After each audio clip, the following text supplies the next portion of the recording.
Everyone, welcome to study glows. मेरा नाम है डॉक्टर सरिता। दोस्तों, कोविड काल में हम जी रहे हैं। कोविड गया नहीं, अपना फॉर्म बदलकर कोरोना के नए स्ट्रेन के फॉर्म में हमारे सामने आया है। हालांकि भारत में म्यूटेटेड कोरोना वायरस के केस 7 से 8 ही हैं। दोस्तों, म्यूटेटेड कोरोना वायरस यानी VUI 2020-21 वायरस अंडर इन्वेस्टिगेशन पर मेरा लेक्चर अवेलेबल है। डिस्क्रिप्शन बॉक्स में आपको उसका लिंक मिल जाएगा, ज़रूर देखिएगा। और अब कोरोना वायरस से इन्फेक्टेड और ठीक होने वाले लोगों के लिए एक बड़ा खतरा बनकर ब्लैक फंगस उभरा है, जिसने लोगों के बीच एक डर पैदा कर दिया है। दिल्ली से गुजरात के अहमदाबाद और मुंबई के अस्पतालों में इस ब्लैक फंगस के मामले बढ़ते जा रहे हैं। दिल्ली के सर गंगाराम हॉस्पिटल में ब्लैक फंगस इन्फेक्शन यानी म्यूकोरमाइकोसिस बीमारी का सबसे पहला मामला दर्ज किया गया है। वैसे तो दोस्तों, ब्लैक फंगस या म्यूकोरमाइकोसिस कोई नई बीमारी नहीं है। ये नाक, कान, गले के साथ शरीर के पूरे अंग को नुकसान पहुंचाती है, क्योंकि ये जो बीमारी है ये इम्यून सिस्टम यानी रोग प्रतिरोधक क्षमता जो है उसके कमज़ोर हो जाने की वजह से होता है।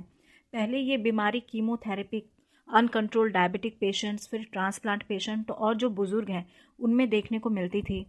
लेकिन कोविड के बाद कोमॉर्बिडिटी और ज़्यादा एस्टेरॉयड लेने वाले मरीजों में ये बीमारी नज़र आने लगी है। आखिर ये जो ब्लैक फंगस है, इसमें परेशानी क्या आ रही है? तो डॉक्टर्स का कहना है कि ज़्यादातर करके जो पेशेंट उनके पास आ रहे हैं उन्हें आंखों से नहीं दिखता है, या फिर आंखों से उन्हें धुंधला दिखता है, या फंगस की वजह से आंखों के पास सूजन आ जाती है, जिससे आंखों की रोशनी जो है वो काफ़ी कम हो जाती है। तो ज़्यादातर जो पेशेंट है ना, उनको आंखों की रोशनी से जुड़ी यानी आई साइट रिलेटेड प्रॉब्लम जो है वो देखने को आ रही है। अब इस बीमारी में जानने वाली बात यह है कि ये कोरोना वायरस की तरह कम्युनिकेबल नहीं है, यानी ये बीमारी छुआछूत से नहीं फैलती है। और ये जो फंगस वाली बीमारी है, ये फंगस हवा में रहते हैं और आमतौर पे हम ब्रेड हो गया या फिर जो पेड़ होते हैं, ट्रीज़ के ट्रंक पे भी हमें फफूंदी के रूप में यानी फंगस के रूप में ये दिखाई देते हैं। तो ये जो फंगस है ये सांस लेने के दौरान हमारी नाक में चले जाते हैं और नाक की चमड़ी में ये चिपक जाते हैं, और इसी तरीके से ये जो बीमारी है ये फैलती चली जाती है और दिमाग तक भी पहुंच जाती है, और इसमें जो डेथ रेट है वो 50% का है। वैसे डॉक्टर मानते हैं कि हमें इस बीमारी से डरने की ज़रूरत नहीं है।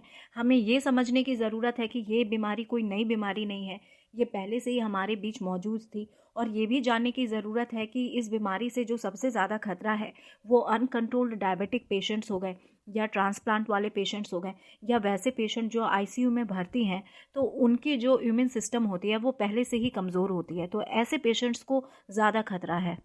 अब सवाल ये उठता है कि क्या ब्लैक फंगस का कोविड से कोई कनेक्शन है? तो दोस्तों, कोविड पेशेंट जो कोविड से रिकवर होकर आए हैं, एस्टेरॉयड लेते हैं, या फिर कोई ऐसा पेशेंट जो डायबिटिक भी है, तो उनमें अगर ऐसे कोई सिम्टम्स दिखते हैं आँख से जुड़े हुए, या मैं आगे आपको सिम्टम्स बताऊंगी, तो उनको जो है सबसे ज़्यादा ज़रूरत है अवेयर रहने की और अटेंटिव रहने की।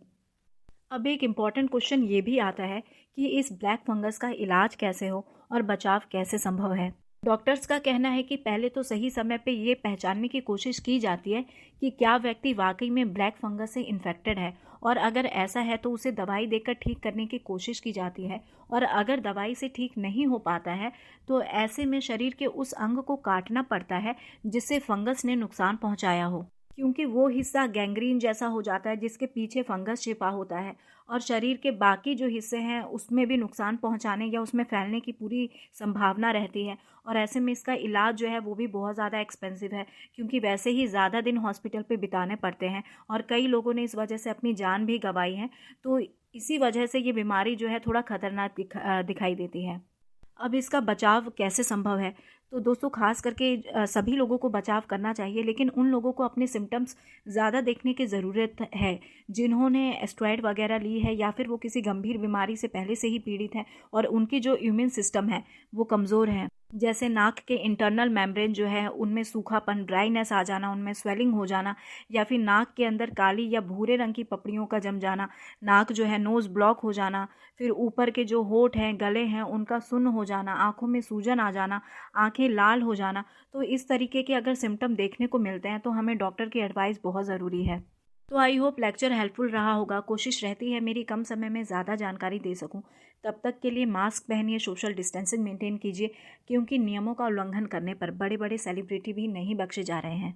चूँकि आप लोगों को जानकारी होगी, फिर भी मैं बता देती हूँ कि बीते मंगलवार को की सुबह जो है एक पॉश क्लब में छापा मारकर सोशल डिस्टेंसिंग के नियमों का उल्लंघन करने पर 34 लोगों के साथ साथ सुरेश रैना, सुजैन खान और गुरु रांधवा को भी अरेस्ट कर लिया गया। वैसे जो बादशाह हैं वो पीछे के दरवाजे से भागने में कामयाब रहे। तो दोस्तों, ऐसे में बीमारियां जो तेज़ी से फैल रही है, इसीलिए हमारे लिए बहुत ज़रूरी है कि हम नियमों का सख्ती से पालन करें। तो thank you so much for your attention and support.